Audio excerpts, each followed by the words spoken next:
যেভাবে লিখেছেন আমি সেইভাবে পড়ার চেষ্টা করছি। সাকিবুল হাসান, আমি লক্ষ্মীপুর সরকারি পলিটেকনিক্যাল ইনস্টিটিউটের ইলেকট্রিক্যালের ষষ্ঠ পর্বের ছাত্র। ভালো লাগলে ঘটনাটি পড়ে শোনাবে। অনেক দিন ধরে লিখবো করে অবশেষে আজ আমি যে ঘটনাটি বলবো তা আমাদের দাদার বাড়ির। ঘটনাটি একটি পুকুরকে নিয়ে। এটি ঘটে আজ থেকে প্রায় 40 বছর পূর্বে। এটা আমি শুনেছি আমার এক দাদির কাছে। আমি উনার মতো করে বর্ণনা করার চেষ্টা করব।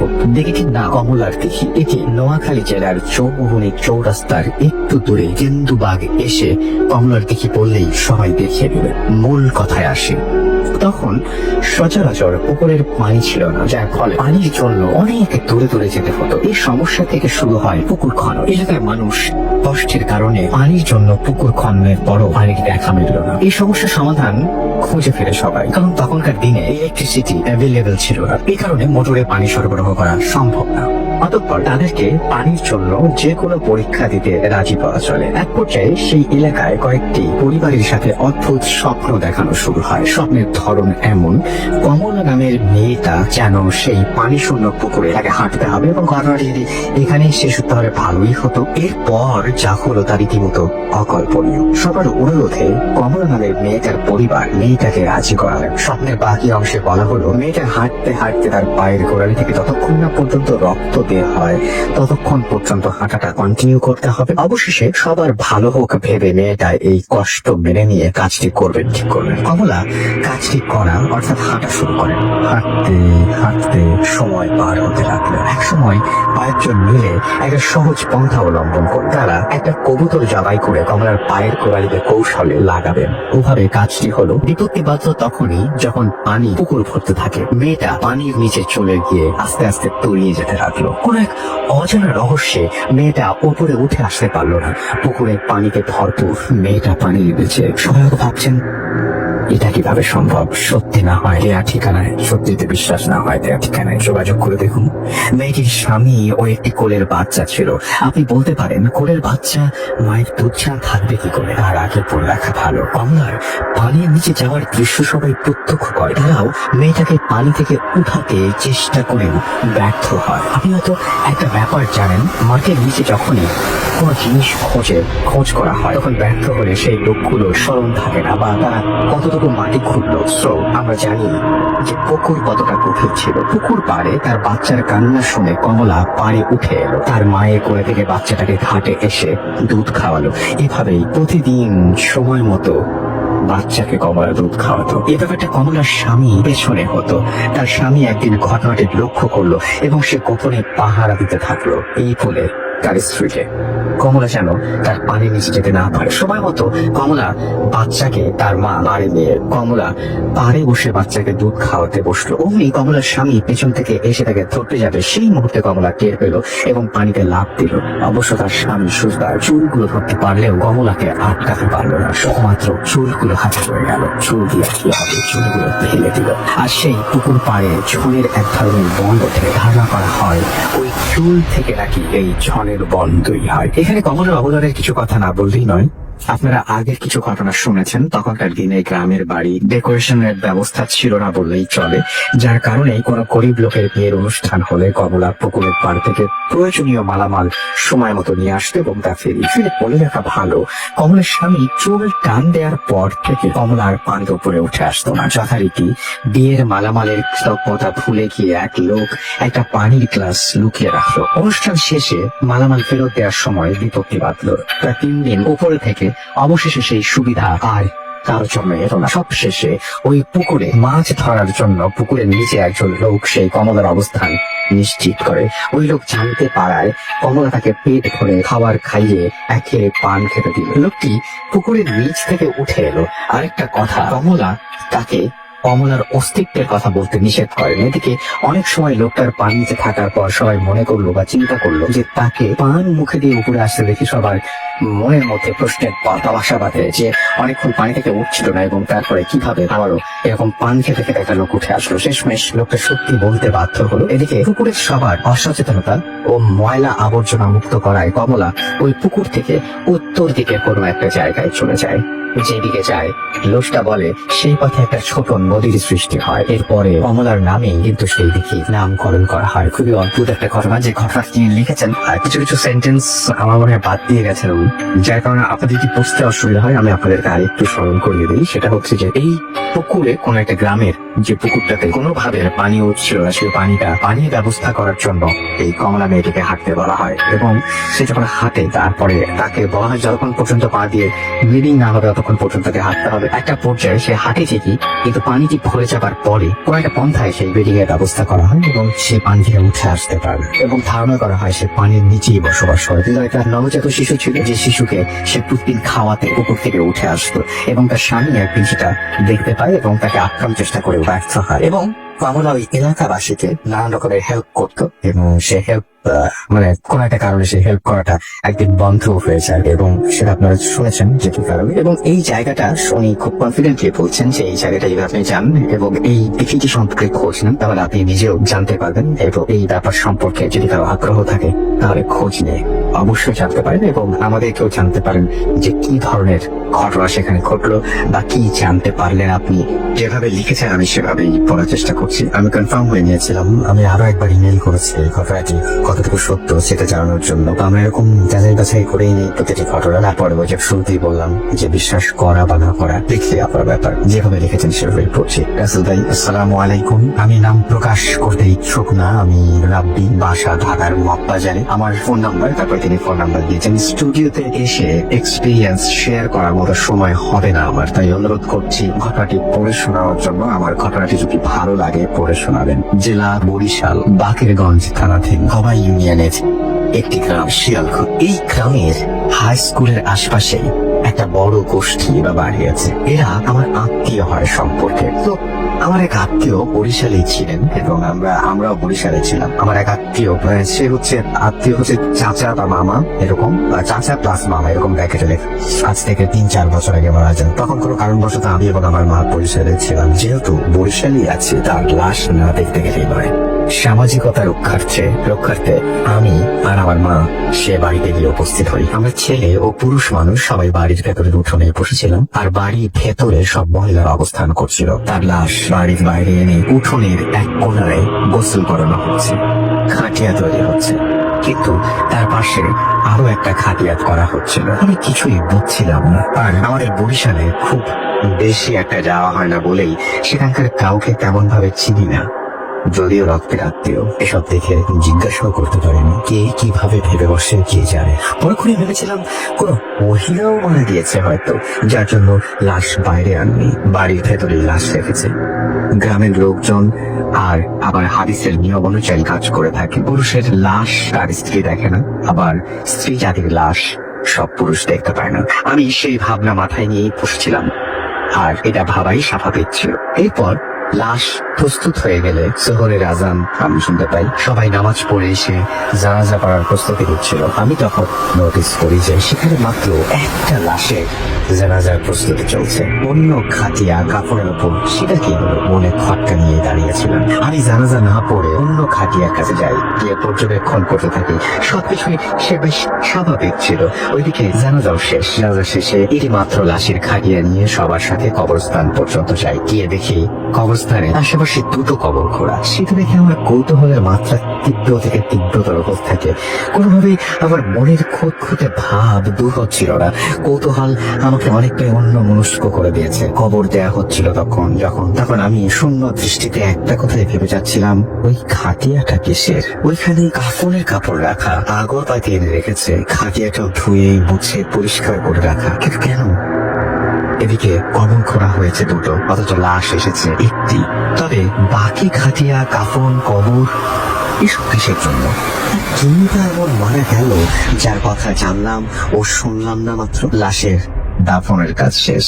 সবাই মোনাজাত শেষে অবস্থান থেকে বাড়ির উদ্দেশ্যে হেঁটে যাচ্ছিল, আর আমি ফিরে ফিরে কবরটাই দেখছিলাম। এত সবকিছু দেখে না বুঝে একটা লোককে জিজ্ঞাসাই করে ফেলি, ভাই এসবের কারণ কি? সে আমাকে বলে আজকেই জানতে পারবে। এখন জিকির করতে করতে বাড়ি চলে লাগে। বাসায় এসেছি, 1 থেকে 1.5 ঘন্টা হয়েছে।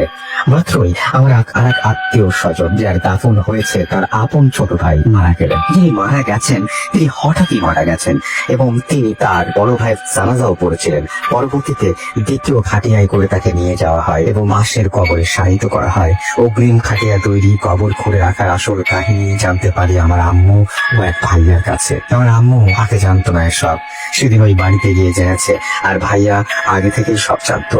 মূল ঘটনা হচ্ছে, এই বাড়িতে একটা রেওয়াজ আছে, এই বাড়িতে যদি কেউ মারা যায় তবে তার দাফন করে আসার পরপরই কিংবা ওই দিনই আরো 1জন বা 2জনের মৃত্যু হবেই। এজন্য কেউ মারা গেলে অন্য একটা লাশ দাফনের সকল ব্যবস্থা করা হয়ে থাকে। অনেক অনেক বছর আগে থেকে নাকি এইরকম মৃত্যু হয়ে আসছে। মারা গেলে 2-3জন একদিনেই মারা যাবে, এর কারণ কি সেটা আমি জানতে পারিনি। হয়তো সামনের কোনো একটা সময়ে আবার শুনতে পারবো কে কে মৃত্যুবরণ করেছে। ঘটনাটি আমার আত্মীয়ের বাড়ির ঘটনা, আমি জায়গার নাম উল্লেখ করে দিয়েছি, খোঁজ নিয়ে দেখতে পারেন। ভালো থাকবেন। ঘটনাটি যদি ভালো লেগে থাকে পড়ে শোনাবেন। তো এই ছিল ঘটনা, খুবই অদ্ভুত। আমার ভাবতে খুব সময় লেগেছে যে একটি বাসা থেকে যখন কেউ চলে যান তখন আরো একজনকে, সবাইকে, আত্মীয় স্বজন সবাইকে মনে মনে প্রস্তুতি নিতে হয়, হয়তো আমারও যাওয়ার সময় চলে এসেছে। ও মারা গেলেন, মানে একজন মারা গেলেন, সুতরাং যে কেউ, পরিবারের যে কেউ বিনা কারণে মারা যাবেন, এই রেওয়াজ নাকি বহুদিন থেকে চলে আসছে। অদ্ভুত ব্যাপার নিয়ে, খুবই অদ্ভুত। আপনি চিন্তা করুন যে আপনার পরিবারে এরকম ঘটনা ঘটে। মৃত্যু এমন একটা জিনিস যেটা অনিবার্য, যেটা সবাই জানি, আমরা সবাই জানি যে আমরা মারা যাব, কিন্তু আমরা কেউ এটা একসেপ্ট করতে পারি না। আমরা ভাবতে পারি না যে আমি এখন মারা যাব, এটা কেউ ভাবতে পারেন না, এটা ভাবতে চান না কেউ। তো এটা নিয়ে আসলে এটা হচ্ছে সবচেয়ে ধ্রুব সত্য যে আমরা সবাই একদিন মারা যাব, কিন্তু এইভাবে একজন মারা গেলে আরেকজন মারা যান, এই ব্যাপারটা আমার কাছে খুবই অদ্ভুত লেগেছে। আমি বিশ্বাস করি আপনাদের কাছে এরকম অদ্ভুত সব ঘটনার সম্ভার রয়েছে। যদি সময় পান, যদি লিখে পাঠাতে চান, তাহলে আরো একবার জানিয়ে দিয়ে আমাদের ইমেল অ্যাড্রেস যেভাবে লিখেছেন আমি ঠিক সেভাবেই পড়ার চেষ্টা করছি। আসসালামু আলাইকুম রাসেল ভাই, আশা করি ভালো আছেন, কারণ আমি জানি আপনি সবসময় ভালো দলে থাকেন। আমি মোহাম্মদ মেহেদি রহমান, ঢাকার গোপীবাগে থাকি। চাকরির ব্যস্ততার কারণে স্টুডিওতে এসে আমার ঘটনা বলা সম্ভব নয়। আমার ঘটনাটি যদি প্রচারযোগ্য হয় তাহলে আপনি পড়ে শোনালে আমি খুবই খুশি হব। ছোটবেলা থেকেই আমার প্যারানরমাল ঘটনার প্রতি তীব্র একটা আকাঙ্ক্ষা আছে। এসব ঘটনা শুনতে, এগুলো নিয়ে জানতে আমার খুবই ভালো লাগে। ভূত এফএম শো আমি কখনো মিস করি না, যদিও সময়ের কারণে লাইভ শোনা হয় না, তবে সবসময় আমি ভূত এফএম এর সাথে আছি। আমার কাছে বেশ কিছু ঘটনা আছে, কিন্তু সময়ের অভাবে বসানো হয় না। এইবার এই বন্ধের সময়টা আমি কাজে লাগিয়েছি এবং একটা ঘটনা টাইপ করে ফেলেছি। আর কোনো কথা না বাড়িয়ে সরাসরি চলে যাচ্ছি আমার ঘটনায়। গত মাসে বিজয় দিবসের বন্ধে আমি এবং আমার স্ত্রী মৌসুমী একটা ট্যুর এজেন্সির মাধ্যমে সুন্দরবনে ঘুরতে যাই। সঙ্গত কারণে ট্যুর এজেন্সির নাম প্রকাশ না করার জন্য অনুরোধ রইল। সেখানে আমি এবং আমার স্ত্রী সহ আরো প্রায় 75 জন টুরিস্ট 3 দিন একটা জাহাজে করে পুরো সুন্দরবন ভ্রমণ করি। যেহেতু আমরা ট্যুর এজেন্সির মাধ্যমে গিয়েছি, তাই পুরো সময় আমাদের সাথে বন বিভাগের একজন গাইড ছিলেন। মহান আল্লাহর রহমতে আমাদের ট্যুরটা বেশ ভালোই হয়েছিল। সেই ট্যুরের দ্বিতীয় রাতে যখন আমরা সবাই জাহাজে অবস্থান করছিলাম, তখন আমার সেই বন বিভাগের গাইডের সাথে কথা হয়। সুন্দরবন দেখতে যেমন সুন্দর, তেমনি তার মধ্যে লুকিয়ে আছে অনেক অচেনা ভৌতিক ঘটনা। অনেক আগে সুন্দরবন নিয়ে ঘটনা শুনেছিলাম, সেই চিন্তা থেকেই ওনার কাছ থেকে সুন্দরবন নিয়ে ঘটনা জানতে আগ্রহ প্রকাশ করে। সঙ্গত কারণে ওই বন বিভাগের গাইডের নাম প্রকাশ করার জন্য না করার জন্য অনুরোধ রইল। আমি ওনার মুখে সরাসরি ঘটনা তার মতো করে লিখে পাঠালাম। সুন্দরবনের গভীরে শরণখোলা রেঞ্জের আশেপাশের কোন এক প্রত্যন্ত গ্রামে 80-90 দশকের দিকে এই ঘটনাটি ঘটে। সুন্দরবনকে কেন্দ্র করে হাজারো মানুষের বসবাস। সুন্দরবনের গ্রামের মানুষেরা মূলত মধু সংগ্রহ, গোলপাতা সংগ্রহ করে তাদের জীবিকা নির্বাহ করে। যারা গোলপাতা সংগ্রহ করে তাদের বাওয়ালি বলে। বনের অভ্যন্তরে নদী ও খালের পাড়ে প্রকৃতিগত প্রাকৃতিক ভাবে জন্মে প্রচুর পরিমাণ গোল গাছ। ডিসেম্বর থেকে মার্চ মাস পর্যন্ত গোলপাতা আহরণের সময়। প্রতি বছর এই মৌসুমে সাতক্ষীরা, বরগুনা, বাগেরহাট বা পটুয়াখালীর হাজার হাজার বাওয়ালি গোলপাতা আহরণ করে নৌকার মাধ্যমে পরিবহন করে এবং তা বিক্রির কাজ করে। সেই সময় বাওয়ালিরা দল বেঁধে বনের গভীরে গিয়ে গোলপাতা সংগ্রহ করত। কিন্তু বনের গভীরে একদিকে যেমন বাঘের ভয় থাকে, তেমনি তখন ডাকাতেরও খুব উৎপাত ছিল। প্রতিটি বাওয়ালি দলে একজন মানুষ দলের প্রধান হিসেবে থাকতো। সে মূলত তার দলকে সংঘবদ্ধভাবে বনের মধ্যে নিয়ে যাওয়া এবং একসাথে ফেরত আনার দায়িত্ব পালন করত। বাঙালিরা তখন বিকাল সন্ধ্যার মধ্যে গোলপাতা নিয়ে গ্রামে চলে আসতো। সন্ধ্যার পর কোনোভাবেই কোনো মানুষ বনের মধ্যে অবস্থান করতো না। সে সময় মদন নামের একজন বাওয়ালি ছিল। জানুয়ারি মাসের দিকে একদিন মদন বাওয়ালি দলের সাথে বনের মধ্যে গিয়ে গোলপাতা সংগ্রহ করছিল। সেদিন প্রচুর ঠান্ডা এবং কুয়াশা পড়েছিল। বনের মধ্যে ঠান্ডার প্রকোপ এমনিতেই অন্য সব জায়গার তুলনায় অনেক বেশি। ওই দিন দুপুরের দিকে হঠাৎ মদনের শরীর খুব ঘামতে আরম্ভ করে। অন্যান্য বাঙালিরা মদনকে একটু বিশ্রাম দিতে বলে। মদন কিছুক্ষণ একটা গাছের নিচে বসে থাকে, কিন্তু মদনের শরীর আরো খারাপ হতে থাকে এবং তার ভীষণ অস্বস্তি লাগতে লাগে। মদন তাই জোর দিয়ে গ্রামে ফিরে যেতে চায়। মদন বাঙালি প্রধানকে বলে যেহেতু তার শরীর খুব খারাপ, তার সাথে একজন বাঙালিকে দিতে যেন মদন গ্রামে ফিরে যেতে পারে। বাঙালিরা সবসময় সময় মতো গোলপাতা কাটা ও সংগ্রহ না করলে পাতা নষ্ট হওয়া, এমনকি গোলপাতার ঝাড় ধ্বংস হয়ে যাওয়ার আশঙ্কা থাকে। ওই দিন কাজের প্রচুর চাপ থাকায় বাওয়ালি প্রধান মদনের সাথে কোনো বাওয়ালিকে গ্রামে যেতে দিল না। বাওয়ালি দলের প্রধান মদনকে বলে, তুমি একটু কষ্ট করে হলেও আরো কিছু সময় এখানে থাকো, তাহলে কাজ শেষে আমরা সবাই একসাথে গ্রামে ফিরে যাবো। কিন্তু মদন এই কথায় রাজি হলো না। বাওয়ালি দলের প্রধানের অনেকে অনুরোধের পরেও মদন একাই গ্রামের জন্য রওনা হয়ে গেল। সন্ধ্যার দিকে বাওয়ালি দল গ্রামে ফিরে এলো। বাওয়ালি দলের প্রধান সবার আগে মদনের ঘরে গিয়ে মদনের শরীরের কি অবস্থা জানতে গেল। মদন ঘরে তার বৃদ্ধ বাবা মা, স্ত্রী দীপালি আর 3-4 বছরের একটা সন্তান ছিল। বাওয়ালি প্রধান মদনের ঘরে খোঁজ নিতে গেলে জানা যায় মদন তখন ঘরে ফেরে। দীপালি বাওয়ালি প্রধানের কথা শুনে খুব চিন্তিত হয়ে পড়ে। সে বাওয়ালি প্রধানকে বলে তাদের সবার এখনই আবার বনে গিয়ে মদনের খোঁজ করা দরকার। কিন্তু বাওয়ালি প্রধান তাদের রাজি হয় না, বরং দীপালিকে শান্ত হতে বলল। বাওয়ালি প্রধান বলে এমনিতেই সন্ধ্যা গড়িয়ে রাত হয়ে এসেছে, এই রাতে গহীন বনের মধ্যে গিয়ে মদনের খোঁজ করতে গেলে যে কোনো সময় বাঘের কবলে পড়তে হবে। দীপালি এ কথায় কান্না শুরু করে দেয়। সে কাঁদতে কাঁদতে বলে এতগুলো মানুষ একসাথে বনে লাঠিসোঁটা নিয়ে গেলে বাঘ কখনোই হামলা করবে না। কিন্তু বাওয়ালি প্রধান দীপালির কথায় রাজি হয় না। দীপালি ঘরে ঘরে গিয়ে সবাইকে জানাতে লাগলো যে মদন ঘরে ফিরে আসেনি। দীপালি গ্রামবাসীকে অনুরোধ করলো যেন তারা মদনের খোঁজ করতে বনের মধ্যে যায়, কিন্তু গ্রামের সবাই একই কথা বলে যে কাল সকালে তারা মদনের খোঁজ করবে। এত রাতে বনের মধ্যে যাওয়া বিপদের মুখোমুখি হওয়ার সময় গ্রামের সবাই দীপালিকে কোনো মতে শান্ত করে ঘরে ফেরত পাঠিয়ে দিল। যদিও দীপালি ঘরে ফিরে এলো, কিন্তু তার বোন কোনোভাবে মানল না। দীপালির মনে হচ্ছিল মদন হয়তো বনের মধ্যে কোথাও অসুস্থ হয়ে পড়ে আছে। যদি তাকে রাতের মধ্যে খুঁজে পাওয়া যায় তবে রক্ষা, না হয় অসুস্থতায় নয় বাঘের হামলায় সে মারা যাবে। দীপালি নিজেও একজন বাওয়ালি মেয়ে। বাচ্চা হবার আগে সে নিজেও গোলপাতা সংগ্রহ করত। দীপালি নিজেও সেই রাতে একা বনের মধ্যে যাওয়ার সিদ্ধান্ত নেয়। রাতে সবাইকে ঘুম পাড়িয়ে দীপালি একা একটা হেলিকেন নিয়ে বনের পথে রওনা দেয়। সুন্দরবনের যত গভীরে যাওয়া হয় ততই সব দিক এবং রাস্তা একই রকম লাগতে শুরু করে। দিনের বেলায় মাঝে মাঝে মানুষ দিকভ্রমের শিকার হয়, সেখানে রাতের বেলা পথ চিনে যাওয়া রীতিমতো অসম্ভব। দীপালি ধীর পায়ে বাওয়ালিরা যে পথে বনের মধ্যে যায় সে পথ ধরে এগিয়ে যেতে থাকে। হেলিকেনের আলোতে তেমন কিছু দেখা যাচ্ছিল না, কিন্তু দীপালি অনেকটা অন্ধকারে ঢিল ছোড়ার মতন পথ চিনে চিনে এগিয়ে যাচ্ছিল। আশেপাশের খুটখুটে অন্ধকার আর ঝিপোকার শব্দ, মাঝে মাঝে দূর থেকে শেয়ালের ডাক শোনা যাচ্ছিল। শীতের ঘন কুয়াশার মধ্য থেকে দীপালি এগিয়ে যাচ্ছিল এবং মাঝে মাঝে মদনের নাম ধরে ডাকছিল, মদন। ঠান্ডা বাতাস দীপালির শরীরের হাড় পর্যন্ত কাঁপিয়ে দিচ্ছিল। গ্রাম থেকে মোটামুটি অর্ধেক পথ এগিয়ে যাবার পর দীপালি দেখলো চাঁদের আলোতে আশেপাশের বন খানিকটা দেখা যাচ্ছে। দীপালি আশেপাশে ভালো করে তাকিয়ে দেখলো কেউ সামনের দিক বন আরো গভীর হবে। দীপালি সামনের দিকে যেই পা বাড়ালো তার মনে হচ্ছিল পেছন থেকে কেমন যেন একটা খচখচ আওয়াজ আসছে। দীপালি পিছে ফিরে তাকিয়ে হারিকেনের আলোতে দেখলো কেউ নেই। দীপালি আরেকটু সামনে যেতেই পাশের ঝোপগুলো নড়ে উঠলো। চাঁদ আর হারিকেনের আলোতে দীপালি তেমন কিছুই দেখতে পেল না। এবার কেমন যেন অস্বস্তি লাগতে শুরু করলো। আশেপাশে নিশুতি পরিবেশ, তার কেমন যেন ভয় লাগতে শুরু করলো। অনেক বাঘ মানুষকে একটু অনেক দূর থেকে পিছু নেয়, সময় মতো মানুষের উপর হামলা করে। দীপালি এবার দ্রুত পায়ে গ্রামের দিকে রওনা দিল।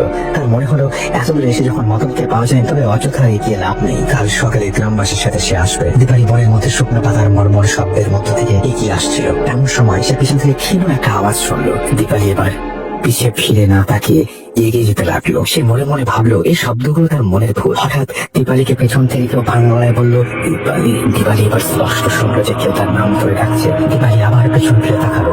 আশেপাশে শুধু গাছপালা ঝোপঝাড় ছাড়া আর কিছুই দেখা গেল না। দীপালি সেই যে আবার গ্রামের পথে মুখ করলো, সাথে আবার পেছন থেকে ভাঙা গলায় শব্দ শোনা গেল, দীপালি। দীপালি এবার বেশ ভয় পেয়ে গেল। দীপালি গলার আওয়াজটা শুনে মনে হলো মদন দীপালির নাম ধরে ডাকছে। দীপালি এবার পেছনে করে দেখলো যে তাকে খানিকটা দূরে একটা গাছের নিচে কেমন ঘন জমাট বাধা অন্ধকার। দীপালি একটু চাপা সবাই বললো, কি ওখানে? মদন। দীপালি তো একবার মদনের নাম ধরে ডাকলো, কিন্তু আশপাশ সম্পূর্ণ নিস্তব্ধ। এবার দ্রুত গ্রামের দিকে পা বাড়ানো সে। হাড় কাঁপানোর শীতে দীপালির আরো ভয় লাগছিল। হঠাৎ দীপালির মনে হলো হ্যারিকেন আলোটা কেমন ক্ষীণ হয়ে আসছে, হ্যারিকেনটা যেন বন্ধ হয়ে যাবে। ঠিক সেই সময় দীপালির কানের পাশে ফিস ফিস আওয়াজ আসলো, দীপালি আমাকে নিয়ে যা।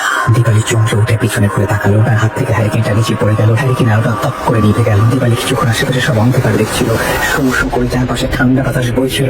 ধীরে ধীরে চাঁদের আলোতে দীপালি হালকা হালকা সব দেখতে পেল।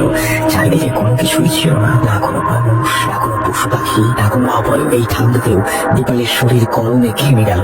নিজেকে স্থির করে একটু নিঃশ্বাস নিয়ে দীপালি আবার গ্রামের দিকে পা চেপে চেপে এগোতে লাগলো। পর মুহূর্তে দীপালি তার সামনে কয়েক হাত দূরে যা দেখলো তা দেখার জন্য তার পায়ের নিচ থেকে মাটি সরে গেল। দীপালি দেখলো তার থেকে কয়েক হাত দূরে ঘন জমাট অন্ধকার তার কাছে চলে আসছে।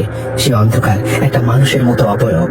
কালো জমাট বাঁধা অন্ধকারের মতো থেকে মদনের বিভৎস মুখ ভেসে উঠল। মদনের মুখ ছাড়া শরীরের আর কোনো অংশ বোঝা যাচ্ছিল না। মদনের চোখের কোটর ফাঁকা ছিল, তাতে কোনো মনেই ছিল না। তার মুখের বিভিন্ন স্থানে বড় বড় ক্ষত।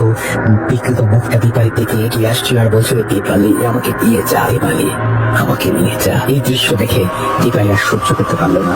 প্রচন্ড জোরে চিৎকার দিয়ে বনের দিকে ছুটতে লাগলো। কিছু দূর গিয়ে দীপালি পা পিছলে পড়ে যায়, অথবা নিজে থেকে জ্ঞান হারিয়ে ফেলে। কারণ এরপর তার আর কিছুই মনে ছিল না। খুব ভোরবেলা মদনের বাবা মা ঘুম থেকে উঠে দীপালিকে ঘরে না পেয়ে জলদি গ্রামবাসীকে খবরটা জানায়। গ্রামবাসীরা ওই বাওয়ালি প্রধানের সাথে সুন্দরবনের গভীরে যায়। তারা বনের মধ্যে একটা পুকুরের পাড় ঘেঁষে দীপালিকে অচেতন অবস্থায় খুঁজে পায়। দীপালির শরীরে প্রচন্ড জ্বর ছিল। মদনের লাশ পাওয়া যায় বনের অনেকটা ভেতরের দিকে। তার চোখ দুটো উপড়ে ফেলা হয়েছিল। মুখের বিভিন্ন অংশ ক্ষত দেখে সবাই ধারণা করছিল কোনো শকুন অথবা কোনো পাখি মাংস খুবলে খেয়ে ফেলেছিল। মদনের চেহারাটা খুব বিকৃত ছিল। অসুস্থতার কারণে মদন হয়তো বনের মধ্যেই স্ট্রোক করে মারা গিয়েছিল। এরপর তার মৃত লাশটাকে বন্য পশু বা শকুন খুবলে খেয়ে বিকৃত করেছে। দীপালিকে গ্রামে নিয়ে আসার 2 দিন পর দীপালির জ্ঞান ফিরে আসে। দীপালি তখন গ্রামবাসীকে তার সব ঘটনা খুলে বলে। দীপালির জ্বর কোনোভাবে কমানো সম্ভব হয়নি। কয়েকদিন পর দীপালি মারা যায়। ঘটনা এখানে শেষ হতে পারত, কিন্তু তা হলো না। এরপর সন্ধ্যার পর ওই গ্রামের কোনো মানুষ বনের মতো দিয়ে গ্রামে ফিরতে গেলে গায়ে মদনের কথা আওয়াজ পেত। ফিস ফিস করে মদন বলছে, আমাকে নিয়ে যা, আমাকে নিয়ে যা। এমনকি ভর দুপুরেও বাউলিরা মদনের ডাক শুনছে। এই কারণে বাওয়ালি এবং গ্রামবাসীর মধ্যে একটা ভয় কাজ করে। গ্রামবাসীরা ওঝার কাছে গিয়ে সব ঘটনা খুলে বলে। ওঝা বলে মদনের শেষ ইচ্ছা ছিল সে গ্রামে ফিরে আসবে, কিন্তু তা পারেনি। তাই মদনের অতৃপ্ত আত্মা কোনো বাওয়ালিকে গ্রামে ফিরে আসতে দেখলেই তার সঙ্গ নিয়ে যেতে চায়। এই ছিল ঘটনা। ভালো লাগলে অবশ্যই পড়ে শোনাবেন। শুনে আসছে সেই ঘটনাটি। এবং এটা ইংরেজিটা আমরা পেয়েছিলাম ইন্ডিয়ার থেকে, এবং আমাদের ইন্ডিয়া থেকে প্রচুর ঘটনা আসে। সুতরাং আমরা ইন্ডিয়ার একটা ঘটনা আপনাদের শোনাতে হচ্ছে।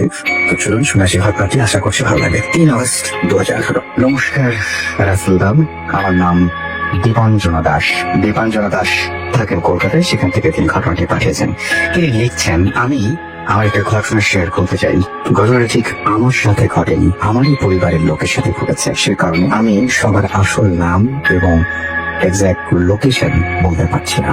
ভালো লাগলে পড়ে শোনাবেন। মাস 2 আগে আমাদের কাছে একটা বিয়ের নিবন্ধন আসে। যার বিয়ে সে হলো আমার মায়ের ছোট কাকার ছেলে, মানে আমার দূর সম্পর্কের মামা। থাকেন জাগদাহ বা চলতি কথায় চাকদাতে। সেখানে আমি শেষ যখন গিয়েছিলাম তখন আমি বেশ ছোট, তারপর আর যাওয়া হয়ে ওঠেনি। তারপর যথারীতি গেলাম নিমন্ত্রণ রক্ষা করতে। সেখানে পৌঁছে আমাদের অনেক আত্মীয়দের সাথে দেখা হলো, কাজিন ভাই বোন সবার সাথে দেখা হলো। যে মামার বিয়ে তার মা অর্থাৎ আমার দিদা এক সময় আমায় বললেন তাদের বাড়ি থেকে 2 বাড়ি ছেড়ে তার বোনের বাড়ি এখনো কেন আসছেন না, আমি যেন গিয়ে তাকে একবার ডেকে নিয়ে আসি। পুরো মানুষ হয়তোবা খেয়াল নেই, সেই মতো আমি গেলাম সেই বাড়িতে। সাথে আমার 2 কাজিন ভাই বোন ছিল। বুঝলাম ছোটবেলায় এ বাড়িতে আমি এসেছিলাম। সেই বাড়িতে ঢুকে দিদাকে 2 ডাকতেই দিয়ে বেরিয়ে এলেন। এসে আমাদের দেখে তিনি খুবই খুশি হলেন। তাকে আমাদের সাথে যেতে বলায় তিনি বললেন আগে তার ঘরে আমাদের আসতে হবে, না হলে তিনি কিছুতেই ছাড়বেন না। বয়স্ক মানুষের কথা উপেক্ষা করা যায় না, উচিত নয়। তাই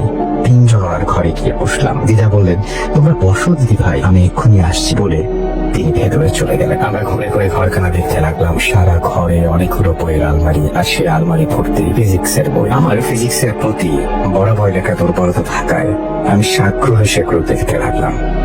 দেখতে দেখতে দেয়ালে ঝোলানো একটা ছবির দিকে আমার চোখ আটকে গেল। একজন বছর 30-এর ভদ্রলোকের ছবি। ফর্সা রং, লম্বা নাক, শক্ত চোয়াল, ঘন ভ্রুর নিচে উজ্জ্বল দুটো চোখ। সেই চোখে দীপ্তিময় দৃষ্টি, সেই দৃষ্টিতে বুদ্ধিমত্তার ছাপ স্পষ্ট। ছবিটা দেখে চেনা চেনা লাগলো, কিন্তু ঠিক মনে করতে পারলাম না। তার পাশে আরেকটি সব ছবি। এই ছবিটা বেশ পুরোনো, আমার বয়সী এক যুবকের ছবি। সুন্দর, সুগঠিত, সুঠাম চেহারা, পরনে জার্সি আর হাফ প্যান্ট, পায়ের নিচে একটা ফুটবল। এই ছবিটার দিকে তাকিয়ে আমার দাঁ করে মনে পড়ে গেল, আরে এ তো তাপস মামা। ছোটবেলায় সে যেবার শেষ এসেছিলাম, এই মামার সাথে আমার খুব ভাব হয়ে গিয়েছিল। আরো মনে পড়লো তিনি ছিলেন পদার্থবিদ্যার ছাত্র, ভীষণ মেধাবী বলে আমাদের পরিবারে তার বেশ একটা নাম ছিল। তারও ভালো ফুটবল খেলতেন। গতবার আমায় তিনি সাথে করে ফুটবল খেলার মাঠেও নিয়ে গিয়েছিলেন অনেকবার। কিন্তু তিনি কোথায়? বিয়ে বাড়িতে তো দেখলাম না। এই কথা মনে হতেই খানিকটা পায়ের শব্দের পিছন ঘিরে তাকালাম। প্রথমে ভেবেছিলাম দিদা এসেছেন বসে, কিন্তু সেদিকে তাকিয়ে আমার ঘুম ভাঙলো। দেখলাম একজন রোগাটে গরমের লোক পাশের ঘরে যাবার দরজায় দাঁড়িয়ে আমাদের দিকে তাকিয়ে অল্প অল্প হাসছেন। তার পরনে পাঞ্জাবি পাজামা, চুলগুলো বেশ বড়, দাঁত ছাড়িয়ে নেমে এসেছে। আমরাও তার দিকে তাকিয়ে সৌজন্যমূলক হাসি হাসলাম। তিনি এবার ঘরের ভেতরে ঢুকে এসে রিনরিনে গলায় বললেন, তোমরা কোথায় থাকো? এই কথা শোনার পর আমার ভাই আর আমার মন হাতের তলা মুখ চেপে ঠিক ঠিক করে হাসতে লাগলো। তাদের হাসার কারণ ছিল ভদ্রলোকের হাত, ভাব, হাঁটা চলা, কথা বলার ধরন সবই পুরো মেয়েদের মতো। আমাদের চারপাশে এমন মানুষ আমরা প্রায়শই দেখি যারা প্রকৃতিগত ভাবে ছেলে বা পুরুষ হয়ে জন্মালেও তাদের ভাব ভঙ্গি, চাল চলন সবটাতেই নীল ছাপ থাকে। তাদের নিয়ে অধিকাংশ ক্ষেত্রে ঠাট্টা বিদ্রুপ করা হয়। সেটা তাদের ইচ্ছাকৃত নয়, পুরোটাই হরমোনের তারতম্যের জন্য হয়ে থাকে। এটা আমরা জেনেও না জানার মতো করে তাদের নিয়ে মজা করি। এটা যে প্রকৃতিরই একটা খেলা, সেটা আমরা ভুলে যাই তারা আমাদের মস্করার পাত্র নয়। আমি ওদের দিকে তাকিয়ে চোখের ইশারায় হাসতে না করলাম। যেহেতু আমি ওদের থেকে বয়সে বড়, তাই তাদের শাসন করার দায়িত্ব আমার। ওদের হাসি আমাদের সামনে বসা দুটি মানুষও দেখছেন, তাকে দেখে ওরা হাসছে, সেটাও তিনি করছেন। একই রকম ভাবে মেয়েলি ভঙ্গিতে বললেন, এই তোরা হাসছিস কেন রে? অসভ্য কোথাকার। কথাটা বলার সময় তিনি হাতের বিশেষ এক ভঙ্গিতে তার মনের সামান্য অভিমান ব্যক্ত করলেন। তার হাতের মুদ্রাও নাই সরব। লক্ষ্য করলাম তার হাতের নখগুলো লম্বা, তাতে হালকা রং লাগা, নেল পলিশ পড়েছেন। আমার ভাই বোনগুলো হাসির থামানো গেল না। আমি বেশ বুঝতে পারছিলাম ফচকে ছেলে মেয়ে দুটো আমার পেছনে দাঁড়িয়ে ক্রমাগত ফ্যাঁচ ফ্যাঁচ করে হেসে চলেছে। লোকটি এবার তাকিয়ে বলে উঠলেন, ও মা, তোমার কানের দুলটা কি সুন্দর, আমায় এমন টেনে নিতে পারবে? আমি কি বলবো ঠিক বুঝতে পারলাম না, কেবল হেসে ঘাড় নেড়ে সম্মতি দিলাম। তিনি আমার সাথে আরো অনেক কথা বলতে লাগলেন, সেগুলো প্রায়ই সব সাজগোজ বিষয়ক। এবার আমার বেশ অস্বস্তি হচ্ছিল। তার কারণ হলো সামনে বসা মানুষটা আমায় সমানে নকল করে চলেছে। আমি যেভাবে বসছি তিনিও ঠিক সেভাবে বসছেন। আমার বসার ভঙ্গি পরিবর্তন করলে তিনি হুবহু সেইভাবে সরে বসছেন। আমি কাল চুলকালে তিনিও তাই করছেন। আমি কানের পিঠে চুল সরালে তিনিও সঙ্গে সঙ্গে তাই করছেন। অর্থাৎ আমি আমায় একেবারে আয়নার মতো অনুকরণ করে চলেছেন। মুখে কিছু বলতে পারছিলাম না, কেবলই উসখুস করছিলাম। এমন সময় দিদা 3 পেয়ালা চা নিয়ে ঢুকলেন। ঢুকেই তিনি ওই লোকটিকে বললেন, তুই এখানে কি করছিস? যা ভেতরে যা। তার কথা শুনে লোকটি বলল, যাচ্ছি বাবা যাচ্ছি। উফ, তুমি না সত্যি কেমন যেন করো। আমি ঘর থেকে বেরোলে একটু লোকের সাথে কথা বলছি, তাও ভালো লাগে না। লোকটি আবার সেই মেয়েলি ভঙ্গিতে দ্রুত ভেতরে চলে গেল। দিদা চায়ের কাপ সময় সেটা টেবিলের নামে রাখতে রাখতে বসলেন। আমি জিজ্ঞেস করলাম, উনি কে দিদা? দিদা একটা দীর্ঘশ্বাস ছেড়ে বললে, চিনতে পারো তাই না? আসলে তোমারই বা দোষ কি? আমি নিজেই এখন ওকে চিনতে পারছি না। দিদা চলে মুখ চেপে আবার বললেন, ও আমার ছেলে তাপস। তোমার তাপস মামা? ইনু তাপস মামা? আমি শুনে ভীষণ অবাক হয়ে গেলাম, কিন্তু আমার দোস্তুর মনে পড়ছে উনি তো এরকম ছিলেন না। দিদা বললেন, ছিলেন নাই তো। মাস 4 আগেও ছেলে আমার এমন ছিল না, পুরোপুরি সুস্থ আর স্বাভাবিক ছিল, আর 5টা সাধারণ ছেলের মতো। কিন্তু এমন হলো কি করে হঠাৎ? যতদূর জানি এই ধরনের হরমোন প্রবলেম যদি কারো থেকে থাকে, সেটা অনেক ছোট থেকে ধরা পড়ে। আপনি পর প্রাপ্ত বয়স্ক একটা মানুষের আচমকা এরকম পরিবর্তন হয় বলে শুনিনি। কি আর বলবো মা, আগে আমার ছেলে সারাদিন পড়াশোনা নিয়ে থাকতো, কলেজে পড়াতে যেত, একদিনও কামাই করতো না। ফুটবল খেলায় খুব ঝোঁক ছিল, আর এখন সারাদিন সাজগোজ নিয়ে থাকে। বারণ করলে শোনে না, শাড়ি পরে মেয়েদের মতো করে সেজে আয়নার সামনে গিয়ে বসে থাকে। কলেজে যাওয়া ছেড়ে দিয়েছে, বাড়িতেও পড়াশোনা করে না। আর এইসব ম্যাগাজিন আছে, শাড়ি গয়নার ছবি দেওয়া, সেই সব পরে সর্বক্ষণ। খেলাধুলার ধারে কাছেও যায় না, আয়নার সামনে দাঁড়িয়ে বিভিন্ন নাচের ভঙ্গি রপ্ত করে। কি বলছো দিদা? মাত্র 4 মাসে একটা মানুষ আমার পরিবর্তন হয়ে যেতে পারে? আমি বিশ্বাসই করতে পারছিলাম না। আমার দেখা সেই তাপস মামাকে এবার বেশ মনে পড়লো। 20 বছরের এক টকটকে তরুণ, পায়ের আগায় ফুটবল নিয়ে মাঠ তাপিয়ে বেড়ায়, পদার্থবিদ্যার এক কৃতি ছাত্র, মেহিয়ে তরার লেশ মাত্র নেই। সেই মানুষ দেয়ালে টাঙানো ছবির মানুষ আর খানিকক্ষণ আগে দেখায় এই মানুষের মধ্যে কোনো মিলই নেই, বরং আকাশ পাতাল তফাৎ। দিদা বললেন, তার উপরে বিচ্ছিরি স্বভাব হচ্ছে, সামনে কোনো মেয়ে দেখলেই তাকে নকল করবে, সে যা করবে হুবহু তাই নকল করবে। আচ্ছা, এটা তো কোনো মানসিক সমস্যা হতে পারে, তোরা ডাক্তার দেখাওনি? আমি প্রশ্ন করি। দেখাইনি আবার? কলকাতায় নিয়ে গিয়ে বড় বড় ডাক্তার দেখিয়েছি, কেউ কিছু ধরতে পারে, কোনো সমাধানও দিতে পারেনি। আর দেবেই বা কি করে? এটা কোনো রোগ নয়, ওর গায়ে যে হাওয়া বাতাস লেগেছে। হাওয়া? প্রশ্ন করলো আমার ভাইটা। হাওয়া বাতাস? দিদা বললো, মানে খারাপ জিনিস। সেই যে বেড়াতে গেল, সেখানে গিয়ে এসব সঙ্গ করে নিয়ে এসেছে। আমরা ওর জন্য মেয়ে দেখতে গিয়েছিলাম, ভেবেছিলাম এবার ছেলের বিয়ে দিয়ে বউয়ের হাতে সংসার তুলে দেবো, কিন্তু কি যে হয়ে গেল।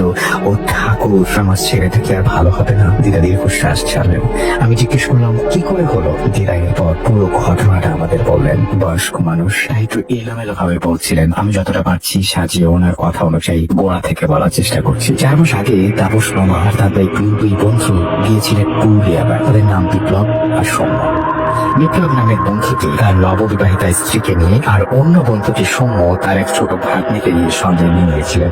সেখানে তাদের থাকার ব্যবস্থা হলো একটা ছোট বাগান বাড়িতে। সেটা ঠিক করে দিয়েছিলেন আমারই কলেজে কোন এক প্রফেসর, তার এক আত্মীয়ের সম্পত্তি। এমনিতে ভাড়া দেওয়া হয় না কাউকে, কিন্তু মামার সাথে ভালো পরিচয় আছে বলে তিনি সব ঠিকঠাক করে দিয়েছিলেন বলে কয়ে। আমরা তার পূর্ব পরিকল্পনা অনুযায়ী 5 জন মিলে উঠলেন সেই বাগান বাড়িতে। প্রথম দিন তেমন কিছু ঘটেনি। দ্বিতীয় দিন থেকে শুরু কিছু অদ্ভুত ব্যাপার লক্ষ্য করতে শুরু করলেন মামা। বাড়িটার সামনে বড় বাগানে একটা বেশ বাহারের দোলনা আছে। বিকেল বেলায় বিপ্লব আমার স্ত্রী নীলিমা দেবী তাইতে বসে মনের সুখে দোল খাচ্ছিলেন। এটা তাপসঙ্গ সহ সকলে দেখেছিলেন।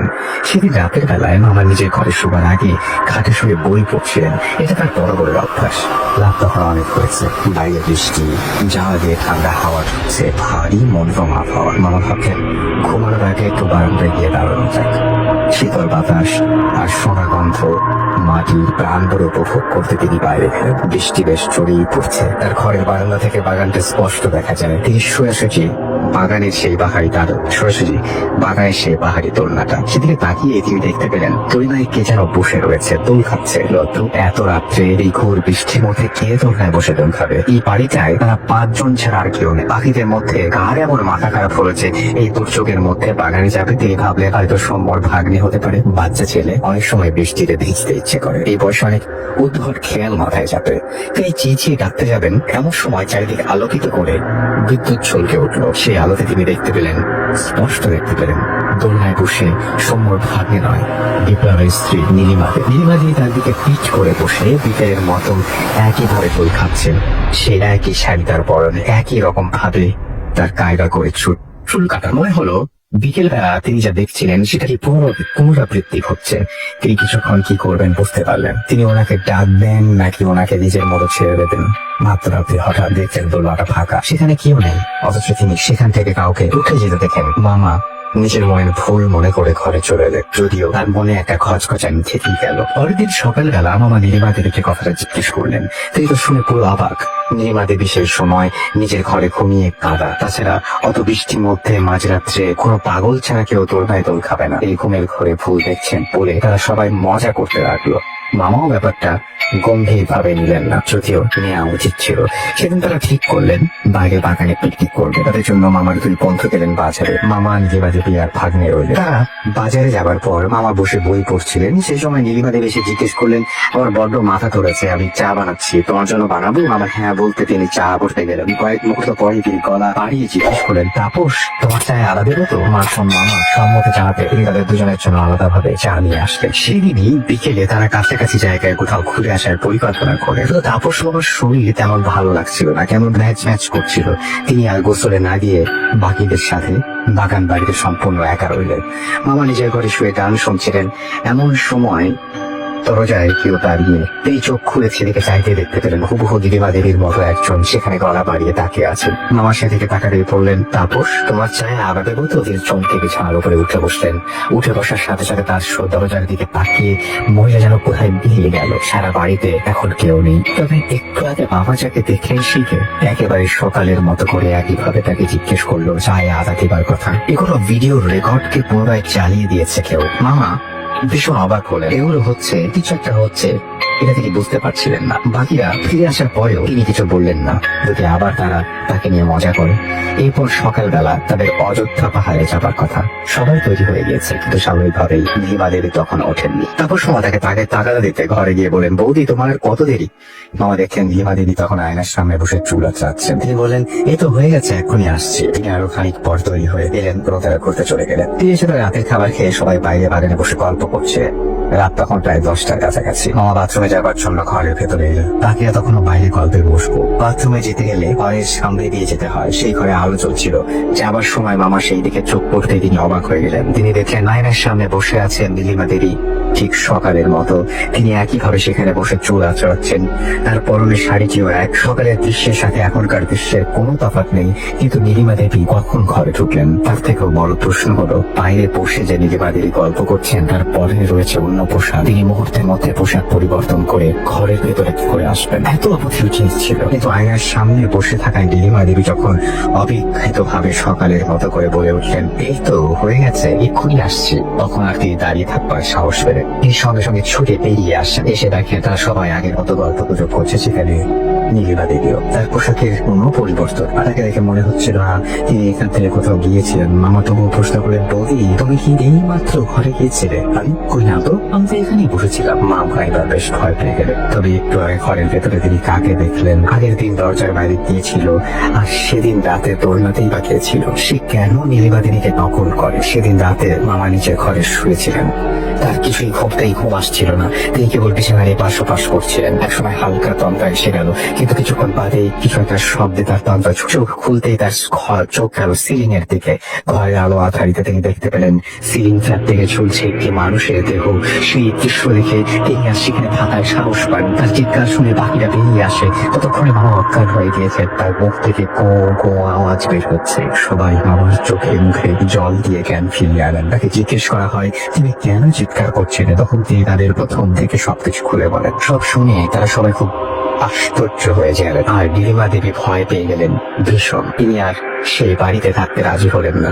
অবশ্য তাদের পক্ষে আর থাকা সম্ভব না, কারণ সেই রাত থেকেই মামার ধুম জ্বর এলো এবং তিনি ক্রমাগত বমি করতে লাগলেন। তার শরীর এতটা অসুস্থ হয়ে পড়ায় তাকে নিয়ে সবাই তড়িঘড়ি করে বাসায় ফিরে এলো। মামা যখন বাড়িতে ফিরে এলেন তখন জ্বরের তাপে তার গা পুড়ে যাচ্ছে। এরপর প্রায় 15 দিন তার জ্বর ছিল। সেই সময় তিনি সর্বক্ষণ বিছানায় পড়ে থাকতেন। ওঠার ক্ষমতা ছিল না। 15 দিন পর তিনি যখন সেরে উঠলেন তখন তিনি স্বাভাবিকের থেকে অনেকটা চুপচাপ হয়ে গেলেন। সবাই প্রথমে ভেবেছিলেন হয়তো শরীর দুর্বল থাকার কারণে এমনটা হয়েছে, কিন্তু তিনি আস্তে আস্তে নিজেকে বাইরের জগৎ থেকে গুছিয়ে নেওয়া শুরু করলেন। কলেজে পড়াতে যেতেন না, মাঠে খেলতে যেতেন না, বন্ধুদের সাথে আড্ডা দিতে যেতেন না। এর পাশাপাশি তার মধ্যে এসে অদ্ভুত পরিবর্তন আসা শুরু হলো। তিনি চুল বড় রাখতে শুরু করলেন, নখ বড় করতে শুরু করলেন, বাড়িতে কিছু মেয়েদের ম্যাগাজিন আনা শুরু করলেন যেগুলো তিনি আগে কোনোদিনই পড়তেন না। তার আচার আচরণ, কথাবার্তা, পছন্দ অপছন্দ সবতেই পরিবর্তন আসা শুরু হলো। সবকিছুতেই মেলিপার ছাপ পড়তে শুরু করলো। ছেলের এমন অদ্ভুত পরিবর্তন দেখে দিদা স্বাভাবিকভাবে খুব চিন্তিত হয়ে পড়লেন। তিনি তাপস মামার বাকি 2 বন্ধু যারা তার সাথে পুরুলিয়া, তাদের দেখে জানতে চাইলেন এমন কি হয়েছিল যার জন্য এই পরিণতি। প্রথমে তারা কিছু বলতে না চাইলেও দিদার জোরাজুরিতে বলতে বাধ্য হন। সেখানে যা ঘটেছিল তারা সব বললেন দিদাকে। তাছাড়া বললেন তারা খোঁজ নিয়েছিলেন তাপস মামার কলেজের সেই প্রফেসরের কাছ থেকে, যিনি এই বাগান বাড়ির সন্ধান দিয়েছিলেন। সেই প্রফেসরকে সব জানানোর পরে তিনি বলেন গত বছর সেখানে একটা দুর্ঘটনা ঘটেছিল। বাড়িতে তার যে আত্মীয় সে বাড়িটা তার পরিবারেরই একটি ছেলে তার বেশ কিছু বন্ধু বান্ধবদের নিয়ে পুরুলিয়া বেড়াতে গিয়েছিল। গিয়ে তারা সেই বাগান বাড়িতে উঠেছিল। তার দলে একটি ছেলে ছিল যে কিনা স্বভাব চরিত্রে একেবারে মেয়েদের মতো। তাকে নিয়ে দলের পাখিরা খুব হাসিঠাট্টা করতো, সবসময় তাকে হেয় করতো। তাকে একেবারে হাসির খোরাক করে রেখেছিল তারা। যার কারণে সে প্রথম থেকেই মানসিক অবসাদে ভুগছিল। তার উপর একসময় তার মাত্রা ছাড়িয়ে যায়। সেই ছেলেটির সহ্যের সীমা ছাড়িয়ে যেতে থাকে। আর অপমান বরদাস্ত করতে না পেরে তার জন্য বরত্ব রাখার রুমে ঢুকে ভেতর থেকে দরজা বন্ধ করে দেয়। সবাই তখন ব্যাপারটার গুরুত্ব বুঝতে পারেনি। কেউ কেউ মজা করে বলে যে সে রাগারাগি করে খেল দিয়েছে, কান্নাকাটি হয়ে গেলে সে নিজে বেরিয়ে আসবে। এদিকে ঘরের ভেতর ঢুকে সেই ছেলেটি তার জীবনের চরম সিদ্ধান্ত নিয়ে নেয়। অবসাদের চূড়ান্ত পর্যায়ে পৌঁছে সে বেছে নেয় অন্তিম পরিণতি। সে সিলিং ফ্যান থেকে ফাঁস লাগিয়ে ঝরে পড়ে। অনেকক্ষণ কেটে যাওয়ার পরও যখন দেখা গেল সে দরজা খুলছে না এবং ডাকাডাকিতে সাড়া দিচ্ছে না, তখন বাধ্য হয়ে তার দরজা ভেঙে ফেলে। ভেতরের দৃশ্য দেখে তারা তখন পুলিশে খবর দেয় এবং পুলিশ এসে লাশ নিয়ে যায়। এই ঘটনার পর আর সেখানে কেউ যায় না। 1 বছর পর তাপস মামারাই প্রথম সেখানে গিয়ে থাকেন এবং তাপস মামা একই ঘরে ছিলেন যে ঘরে ছেলেটি আত্মহত্যা করেছিল। সবসময় পর আমার মুখ দিয়ে কথা শুনছিল, এমন ঘটনাও ঘটে দুনিয়াতে যার বুদ্ধিতে কোনো ব্যাখ্যা মেলে না। তাপস মামা ঠিক হয়েছে, কি হয়েছে ঠিক আমি জানি না, কোনো ধারণা নেই। তবে সেই অশরীরীর অস্তিত্বের কথা যদি ধরি তবে একটা সূত্র উঠে দেয়। যে ছেলেটি ওই ঘরে আত্মহত্যা করেছিল সে চেয়েছিল তার পুরুষ দেহেই নারী সত্তা বজায় রাখতে, কিন্তু এই সমাজ এই সহজ ব্যাপারটা ততটা সহজ ভাবে নেয়নি। অসহ্য বিদ্রুপের মাধ্যমে তাকে ঠেলে দিয়েছিল অপসারের অন্ধকার। সে হয়তো চেয়েছিল এক নারীর মতো হতে, তার পুরুষ দেহ নিয়েই, কিন্তু তার সে বাসনা অপূর্ণ রয়ে গেল। তাই হয়তো তাপস মামার দেহকে আশ্রয় করে সে তার বাসনা চরিতার্থ করতে চায়। তো এই ছিল ঘটনা। Thank you very much. আমার মনে হয় যে সবাই এনজয় করেছেন। আপনাদেরকে অনেক অনেক ধন্যবাদ ধৈর্য নিয়ে আমার এই কথাটি শোনার জন্য।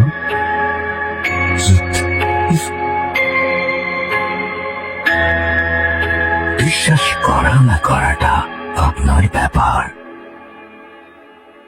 মাঝে মাঝে রিকোয়েস্ট আসে এবং এখন অনেকে লিখছেন যে মেসেজ গুলো আসে, সেগুলোতে এরকম থাকেই যে ইমেল দিয়ে পুরো একটা এপিসোড আমরা করেছি, কিন্তু ইমেল দিয়েও করেছি, অডিও ক্লিপ দিয়েও করেছি। তো চলুন শুনে আসি এই ঘটনাটি। আশা করছি এই ঘটনাটি আপনাদের ভালো লাগবে। 10 আগস্ট 2018 স্টুডিওতে এসে ঘটনাটি বলা সম্ভব নয়, ভালো লাগলে পড়ে শোনাবার অনুরোধ রইল। আসসালামু আলাইকুম রাসেল ভাই। ওয়ালাইকুম সালাম। আশা করি আপনি ভালো আছেন। আমি আপনার নিয়মিত একজন শ্রোতা। আমার নাম মামুন আহমেদ, জেলা যশোর সদর, ডাক ওয়াদা বাজার, সিরাজ সিনহা। আসলে আমার নিজের সাথেই ঘটেছে এই ঘটনাটি, যেটা শুরু হয় 2010 সাল থেকে আর এখনো রীতিমতো ঘটে চলেছে আমার সাথে। বর্তমানে আমার অবস্থা খুবই আশঙ্কাজনক। এখন আমি বুঝতে পারছি না যে আমি কি করব। অনেক বছর ধরে ঘটনাটি ঘটার কারণে আমার এই ঘটনাটি অনেক বড়, তাই যতটা সম্ভব ছোট করে বলার চেষ্টা করছি। তখন রমজান মাস, রমজানের প্রথম দিন আমরা অনেকে মিলে আমাদের গ্রামের মসজিদে ইফতার করতে চাই। বলে রাখা ভালো যে আমাদের মসজিদটি পূর্ব উত্তর দিকে রয়েছে অবস্থান এবং দক্ষিণ দিকে রয়েছে বড় পুকুর ও পশ্চিম দিকে রয়েছে নিকুলি বাড়ি। হোক যাওয়ার পর হুজুর আমাকে ডেকে বলে ব্লেড গুলো ধুয়ে নিয়ে আসতে।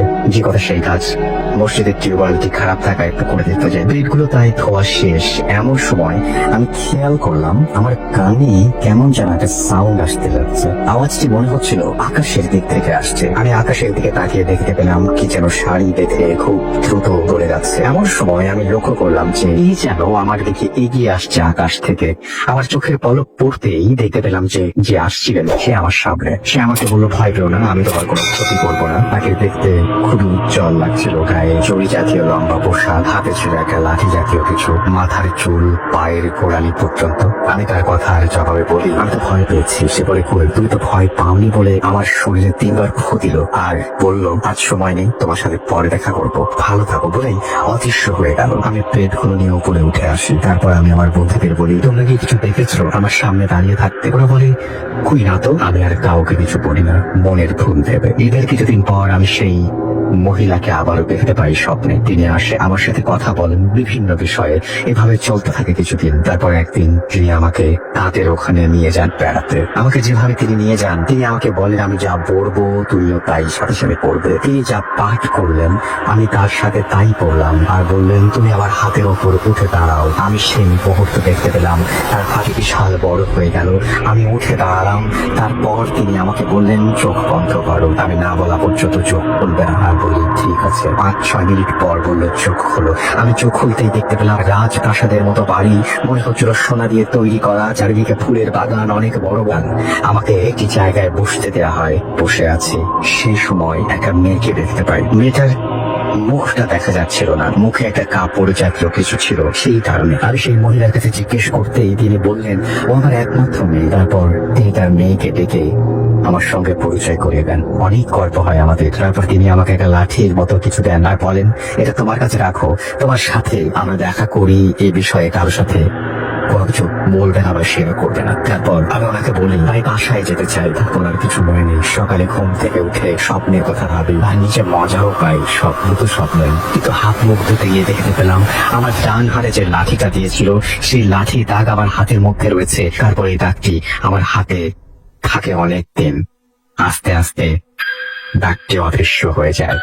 তারপর ভালোই যেতে থাকে দিনকাল। অনেকদিন পর মাঝে মাঝে স্বপ্নে আসে, আমাকে নিয়ে যায়, আবার ফিরে আসে, এভাবে চলতে থাকে। তো একদিন আমাকে নিয়ে যায়, কিন্তু আর আমাকে বাড়িতে আসতে দেওয়া হবে না বলে। আমি প্রশ্ন করলাম, কেন আমাকে যেতে দেবেন না? তিনি আমাকে বললেন, দেখো, আমাদের একমাত্র মেয়ে আমাদের কাছে যা চেয়েছে তাই পেয়েছে, আর আমার মেয়েটা খুবই জেদি, তোমাকে ওর ভালো লেগেছে এই কারণ। আমি বললাম, আমাকে কৌতূহল করে দেখেন, আমি তো তার চেহারা কখনো দেখি, একটা আবরণ থাকে সবসময়, তবে আমি কিভাবে রাজি হব? তিনি আমাকে বললেন, তুমি ওকে দেখতে চাও? আমি বলি হ্যাঁ। তিনি বলেন, দেখো, আমাদের মধ্যে একটা নিয়ম আছে, দেখতে চাইলে দেখা সম্ভব না, কিন্তু তুমি দেখতে পাবে, তবে সাবধানে, ও বুঝতে পারলে তোমার ক্ষতি হবে। তুমি ওর আশপাশ দিয়ে 7 বার ঘুরবে এবং এক টানে ওর মুখের আবরণটি খুলতে যদি পারো তবে দেখতে পাবে। যে কথা সেই কাজ। অনেক কষ্ট করে আমি এই কাজটি সিল করলাম। আবরণটি খুলবার সাথে সাথে দেখি যে অদৃশ্য হয়ে গেল। কিছু সময় পর দেখি একটি সুন্দর মেয়ে আমার দিকে এগিয়ে আসছে। ওর পোশাক দেখে আমি চিনতে পারি সে আর কেউ নয়, কেবলমাত্র যার মুখে আবরণটি খুলেছিলাম সেই। ওকে দেখতে এতটাই সুন্দর লাগছিল যে ভাষায় প্রকাশ করতে পারবো না আমি। যাই হোক, সেখানে অনেক কথা হয় আমাদের। এক সময় ও রাজি হয় আমার সাথে বাসায় দিয়ে যাওয়ার জন্য। অবশেষে আমাকে রেখে যায়। ঘুম ভাঙলে দেখি আমি আমার বাসায় খড় দাদায় শুয়ে আছি। এটা দেখে তাড়াতাড়ি নিচে নেমে আসি। তারপর আমি আমার রুমে ঢুকে দেখি ভেতরে এদিকে নক করা। আমি আমার ঘরটি বাহির থেকে নকটা খুলতে পারতাম, তাই তাড়াতাড়ি খুলে ভেতরে ঢুকে দেখলাম ভেতরে কেউ নেই। আমি খুব চিন্তায় পড়ে গেলাম, আমার সাথে সব হচ্ছে নাকি? আমি তো রাতে আমার রুমে ঘুমিয়েছিলাম, কিন্তু খড় দাদাটাই কিভাবে এলাম? আমি সব চিন্তা করতে করতে ঘুমিয়ে পড়লাম। এরপর কিছু দেখি না, অনেক দিন হয়ে গেছে। 2-3 মাস পার হওয়ার পর আমাকে প্রায় দিন নিয়ে যায় ওদের ওখানে। তারপর একদিন আমাকে নিয়ে যায়, আর সেই দিন আমার সাথে যে ঘটনাটি ঘটলো সেটার জন্য আমি প্রস্তুত ছিলাম না। ওখানে যাওয়ার পর দেখি একটু অন্যরকম মুডে আছে সবাই, অনেক লোকজন বাড়িতে। আমাকে দেখে ওদের রুমে নিয়ে যাওয়া হয়। তারপর ওর মা আমাকে ডাক দিয়ে নিয়ে যাওয়া হবে একটা রুমে। যে রুমের ভেতরে ছিল সেই মেয়েটি, ওর মা আর আমি। কথা হয় যে আমার আর তার মেয়ের নাকি আজ বিয়ে। এ কথা বলে তিনি বলেন, তোমরা কথা বলো, আমি বাড়ি থেকে আসছি। এ কথা বলে তিনি বেরিয়ে যান। রুমের ভেতরে আমি, সেই মেয়ে ছাড়া আর কেউ নেই। অনেক কথা হলো দুজনের মধ্যে। একটা পর্যায়ে বিয়েতে রাজি না হওয়ার কোনো উপায় থাকলো না আমার। তারপর আমাদের বিয়ে হলো। সেদিন আমাকে আমার বাসায় আসতে দেওয়া হবে না বলে বায়না করলো সে। তাকে অনেক ভেবে বোঝানোর পর সে রাজি হয়। তারা অনেকে এসে আমাকে আমার বাসায় রেখে যায়। সকালে ঘুম ভাঙে একটু দেরিতে। ঘুম থেকে উঠে দেখি আমার সমস্ত হাত জুড়ে অনেক দাগ, হাতে মেহেদি দিলে যেমন হয়। এই কাহিনী হওয়ার পর খুব চিন্তিত হয়ে গেলাম আমি। কেউ যাতে কিছু না বুঝতে পারে সে কারণে আমি হাতওয়ালা শার্ট পরে ঘুরতাম। তারপর ভালোভাবে কাটতে লাগলো। কিছুদিন যাওয়ার পর একদিন আমি আমার বাজার থেকে বাড়ির দিকে একা একা আসছিলাম। রাস্তা ফাঁকা, এক পাশে মাঠ, অন্য পাশে বাগান। হঠাৎ আমার সামনে এসে হাজির হলো আমার সেই স্বপ্নে দেখা মেয়েটি, যার সাথে কিছুদিন আগে আমার বিয়ে হয়েছিল। আমি তখন থমকে দাঁড়িয়েছিলাম। আমার মুখে কোনো ভাষা ছিল না, শুধু শরীরটা ঘামছিল। ঠিক সে সময় ও বলল, আমরা চিনতে পারছো? এমন ভাবে অনেক কথা বলে এক সময় ও আজ আমি তোমাদের ওখানে নিয়ে যাবো, আমাকে নিয়ে যাবে এবং আসতে দেবে না বলে বায়না করে। আমি ভাবতে পারছিলাম না আমি কি করব। ওকে আমি অনেক কথা বলে ফেরত পাঠিয়ে দিলাম। ও চলে গেল। মাঝে মধ্যে ও এসে আমার সাথে সরাসরি দেখা করতো এবং বলতো। এভাবে কাটতে লাগলো জীবন। 3-4 মাস আর আসে না, দেখা হয় না। মনে মনে ভাবলাম মাথায় গেছে। 2014 সাল। আমি তখন কলেজে নতুন। অনেক বন্ধু হলো আমার। একদিন বাসায় ফিরতে অনেক রাত হয়ে যায়। আনুমানিক 10টা থেকে 10:30। এক পায়ে হেঁটে রাস্তা দিয়ে আসছিলাম। রাস্তাটা ছিল ঘন অন্ধকার, চারিদিক থেকে ঝিঝি পোকার ডাক। এক জায়গাতে আসার পর আমার শরীরটা কেন যেন ভারী হয়ে গেল। জায়গাটার বিবরণ না দিলেই নয়। ওই স্থানটির নাম ব্যাপারী দেখি, খালিতলা, ফাঁকা মাঠ এবং রাস্তা বাদে চারিদিকে কবরস্থান। এমনিতে জায়গাটি সকালে সকলের কাছে ভয়ের ছিল। আমি মনে মনে সাহস জোগাই আর এগোতে থাকলাম বাসার দিকে। একটা সময় আমি লক্ষ্য করলাম আমি হাঁটছি, তবে স্থান পরিবর্তিত হচ্ছে না। আস্তে আস্তে আমার পা আর চলছে না। মনে হচ্ছিল পেছন থেকে যেন পা টেনে চলেছে। শরীরের শক্তি যেন হারিয়ে যাচ্ছে। শরীরের সকল পশকগুলো দাঁড়িয়ে গেছে। আমি তখন চিৎকার করতে চাচ্ছিলাম, কিন্তু আমার মুখ থেকে কোনো কথা বের হচ্ছিল না। এমন সময় আমি লক্ষ্য করলাম আমি মাটি থেকে উপরের দিকে চলে যাচ্ছি। আমি যতই মাটি থেকে উপরের দিকে চলে যাচ্ছি মনে হচ্ছিল, আমি তখন বুঝতে পারি আমার সাথে আজ বড় খারাপ কিছু করতে চলেছে। তাই আমি আল্লাহকে স্মরণ করলাম। আজ যে সকল সূরা পাঠ করতে পারতাম সব পাঠ করতে লাগলাম। এক সময় আস্তে আস্তে মাটিতে আবার নেমে এলাম। এক পা বাড়িয়ে দৌড় মারতেই দেখতে পেলাম সাদা আলো টাইপের কিছু একটা এসে হাজির হলো আমার সামনে। আমি খেয়াল করে দেখলাম সে আর কেউ নয়, সেই মেয়েটি। ওকে দেখার পর আমি আবার সাহস ফিরে পাই। আমাকে বললো, কি ভয় পেয়েছো? এভাবে অনেক কথা হয়। এক সময় সে বলে, দেখো, আমি যদি চাই তোমাকে জোর করে নিয়ে যেতে পারি, তো আমি সেটা এখন করবো না। তোমাকে আমি 1 বছর সময় দিলাম। তুমি যদি মন থেকে যেতে চাও আমি সে নিয়ে যাবো। আর যদি না চাও তবে শুনে রাখো, তোমার বয়স 24 বছরের ভেতর তোমাকে আমি নিয়ে যাবো। কেউ আমাকে ঠেকাতে পারবে না। আমি যদি না পারি তাহলে তোমাকে অনেক ডিস্টার্ব করবো। এইভাবে অনেক কথা বলে সে চলে যায়। এই বিষয়টি আমার আর ভালো লাগে না। তাই আমি একজন হুজুরের কাছে যাই। তিনি আমার শরীর বন্ধ করে দেন 24 বছর পর্যন্ত এবং কিছু তেল ও পানি দেন। তিনি বলেছিলেন আর কোনো সমস্যা হবে না, ভালো কাটছিল দিনকাল। 3 বছর কোনো সমস্যা ছাড়াই। বর্তমানে আমার বয়স 22 বছর। 2018 জুলাই মাসের প্রথম দিন আবার সমস্যা শুরু হয়। সরাসরি দেখা দিচ্ছে, কথা বলছে, কিন্তু আমাকে ধরতে পারছে না। শরীর বন্ধ থাকায় এখন রাতে আমি ঘুমোতে পারছি না। চোখের সামনে ওর ছবি ভাসছে, আমার চেহারা খারাপ হয়ে যাচ্ছে, শরীরের ওজন কমে যাচ্ছে, কিছুতে মন বসছে না। আমি এখন কি করবো বুঝতে পারছি না। আপনাদের কাছে কোনো সমাধান থাকলে আমাকে বলবেন প্লিজ। ঘটনাটি পড়ে শোনাবার অনুরোধ করবো। আশা করছি সবকিছু মিলিয়ে আজকের এপিসোডটি আপনাদের ভালো লাগবে এবং চমৎকার এপিসোড আপনাদের উপহার দিতে পারবো। আশা করছি যদি আপনাদের দোয়া আমাদের সাথে থাকে। আজকে শুরু করতে চাই আজকের যে প্রথম ঘটনাটি, সেটিতে ইমেল, এবং সেই ইমেলটা পড়ে আজকে শুরু করতে চাই আমাদের এই এপিসোডটি। যেভাবে লেখা আছে ঠিক সেভাবে বলার চেষ্টা করছে। আসসালামু আলাইকুম রাসেল ভাই, আমি জানি আপনি ভালোই আছেন, তাই জিজ্ঞেস করলাম না। আমি নওগাঁ জেলার তকনিতলা উপজেলার একটি গ্রাম থেকে বলছি। আমি সরকারি চাকরি করি, তাই স্টুডিওতে যাওয়ার মতো সুযোগ হবে না। ঘটনাটি ভালো লাগলে আপনি পড়ে শোনাবেন। নিচে আমার নাম ঠিকানা দিলাম, প্রকাশ না করার জন্য অনুরোধ রইল। ঘটনাটি আমার না, আমার এক নানির সঙ্গে ঘটে যাওয়া একটি ঘটনা। আমার মা আমাকে বলেছে ঘটনাটি আজ থেকে 60 থেকে 70 বছর আগের ঘটনা। আমার সেই নানি ছিল খুবই গরিব একজন মানুষ। সে মানুষের বাড়িতে বাড়িতে গিয়ে বাচ্চা প্রসবের কাজ করত।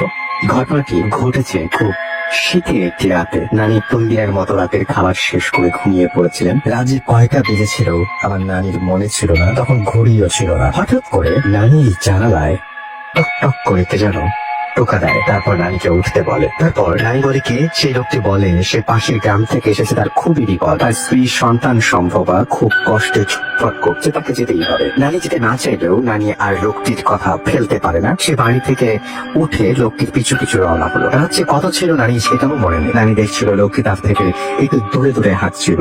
নানি বুড়ো মানুষ, সেই মতো করে হাঁটতে পারছিল না। লোকটিকে বলল, আমি বুড়ো মানুষ, আপনার মতো হাঁটতে পারছি না, একটু আসতে চান। আবার বলল, আর কত দূর যেতে হবে?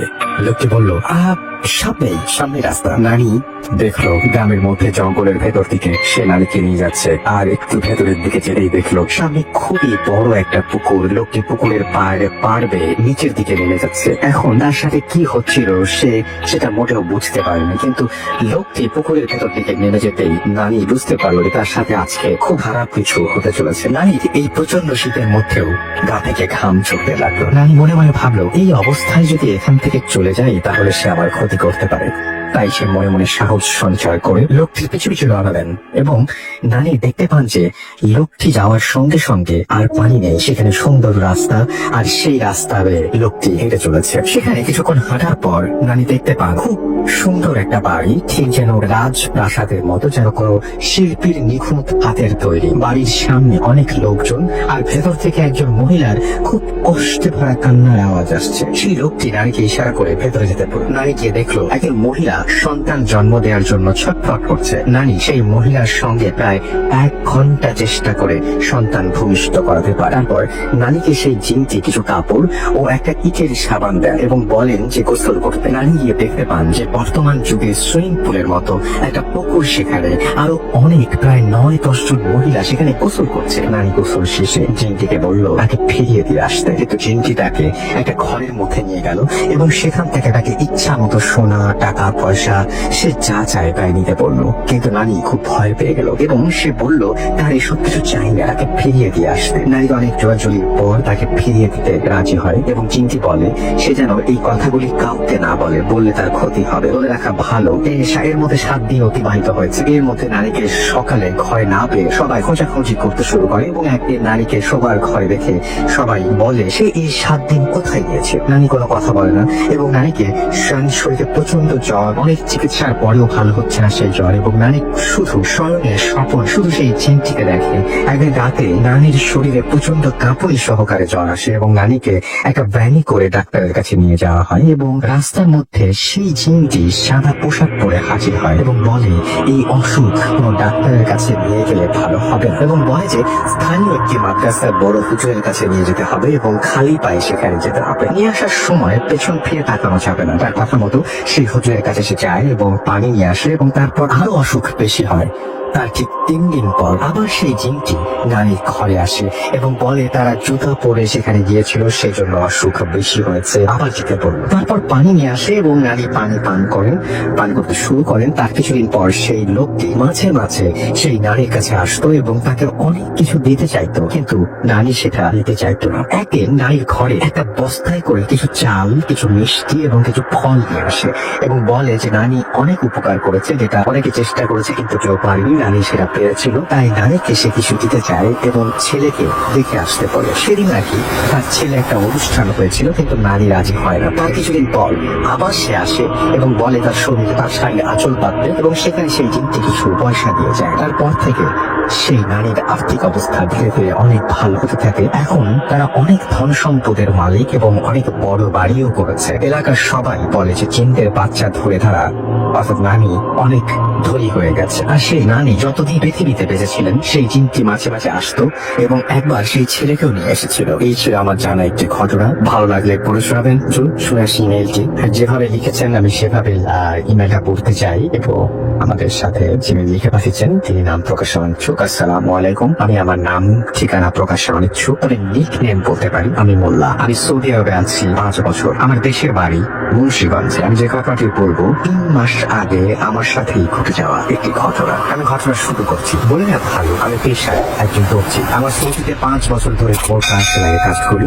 মূলত আমার ঘটনাটি একটি সেলাই মেশিন কিনি। 4 মাস আগে আমি এই কারখানায় কাজ নিই। আমাকে যে মেশিনটি দেওয়া হলো কাজের জন্য, এর কিছু সমস্যা থাকার কারণে আমি মুদির অর্থাৎ মহাজনকে বলি একটা মেশিনের ব্র্যান্ডের নাম তিনি বলেছেন, সেই নামটা আমি নাই বলি, মেশিন কিনে আনতে। আমি মেশিন সম্বন্ধে ভালো বুঝি, আগে ঠিক করিয়ে যে তেমন লাভ হবে না বুঝেছিলাম, যেই কথা সেই কাজ। মোদি আমাকে নিয়ে গেল একটি মেশিনের দোকানে, সেই স্পেসিফিক সেই ব্র্যান্ডের মেশিনের দোকানে, এবং কয়েকটা মেশিন চালিয়ে দেখলাম, কিন্তু আমার পছন্দ হলো না। দোকানদার ছিল পাকিস্তানি।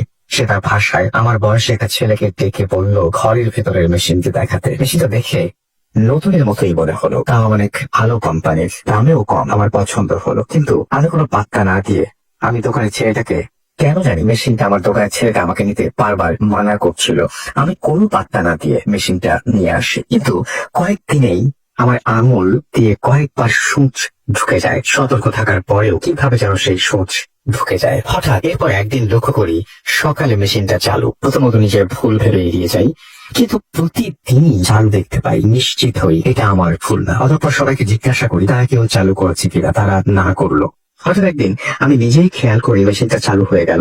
আমি মেশিন রুমে একা ঘুমাই, লাইট চালিয়ে দেখলাম অন্য রুমের সবাই, এবং কিন্তু মেশিনটা চালু করলো কে? এর পরের দিন আমি মেশিনের কারেন্টের যে লাইন, ইলেকট্রিসিটি যে লাইন, সেটি খুলে রাখি। অবাক করা বিষয়, ওই দিন রাতেও খেয়াল করি মেশিন আপনি চালু হয়ে গেল, এবং সুইচ দেওয়ার আওয়াজটাও খেয়াল করি আমি। রাতেও সুইচ দেয়, সেটা মনে হয় তিনি বুঝতে পারছেন।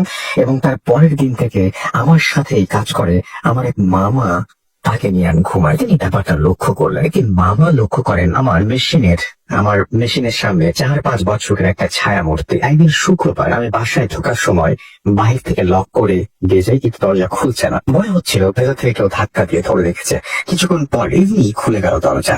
ভেতরে এসে দেখি এই তো আমার মেশিনটা এই মাত্র যারা কেউ বন্ধ করেছে। এমন আরো অনেক কিছুই একে একে সবাই লক্ষ্য করে। এর সময় সবাই বলে মেশিনটা বদলিয়ে আনতে। মেশিনটা বদলিয়ে আনার সময় দোকানে আমার বয়সী সেই ছেলেটা আমাকে বলল আগেই মানা করেছিলাম এটা নিতে। বুঝলাম এই মেশিনটার কোনো একটা কাহিনী আছে। আমি ছেলেটাকে জোর করে কাহিনীটা জানতে চাইলে এক পর্যায়ে ছেলেটি বলতে রাজি হলো। সে যেভাবে বলেছে তার মতো করেই বলছি। একদিন এক ইয়ামিনী লোক এই মেশিনটা বিক্রি করতে নিয়ে আসে তাদের দোকানে। এই মেশিনটা তার স্ত্রী ছিল, তবে একটা 4-5 বছরের মেয়ে ছিল। বাচ্চা মেয়ে, সারাদিন তার মা আর মেশিন নিয়ে খেলা করে এবং চালু করে চালানোর চেষ্টা করে। অসতর্ক ভাবে আঙুল দিয়ে কয়েকবার সূচ ঢুকে যায়, যা যাওয়াতে তার মেশিনটি বিক্রি করতে নিয়ে আসে। বিক্রি করে যাওয়ার সময় দোকান সামনেই বাচ্চাটা একটা গাড়ির সাথে খারাপভাবে অ্যাক্সিডেন্ট করে। সাথে সাথে হাসপাতালে নিয়ে যাওয়া হলেও মনে হয় সে বেশি দিন বাঁচে। মেয়েটির সারাদিনের খেলার সঙ্গে এই মেশিনটা থাকার কারণে হয়তো তার কোনো একটা তার সঙ্গে জিন বা কিছু একটা মেশিনকে ছেড়ে যায়নি। এই মেশিনটা আরো 4 জন কিনে নিয়ে আবার ফেরত দিয়ে গিয়েছে, কিন্তু মেয়ে কিনে নিয়ে গিয়েছিল, কিন্তু তারা 1 সপ্তাহের মধ্যেই ফেরত দিয়ে গেছে। এবং আমি একমাত্র ব্যক্তি, অর্থাৎ আপনি একমাত্র ব্যক্তি যিনি 1 মাস পরে আসলেন। এই ঘটনার কোনো প্রমাণ হয়তো আমি দিতে পারবো না, কিন্তু আমার রুম, তার প্রতিটি মানুষ, এই ঘটনার সাক্ষী। ঘটনাটা ভালো লাগলে পড়ে শোনাবেন। আমার কাছে আমার নিজের সাথে ঘটা এবং আমার জানা আরো অনেক ঘটনাই আছে, সময় হলে লিখে পাঠাবো।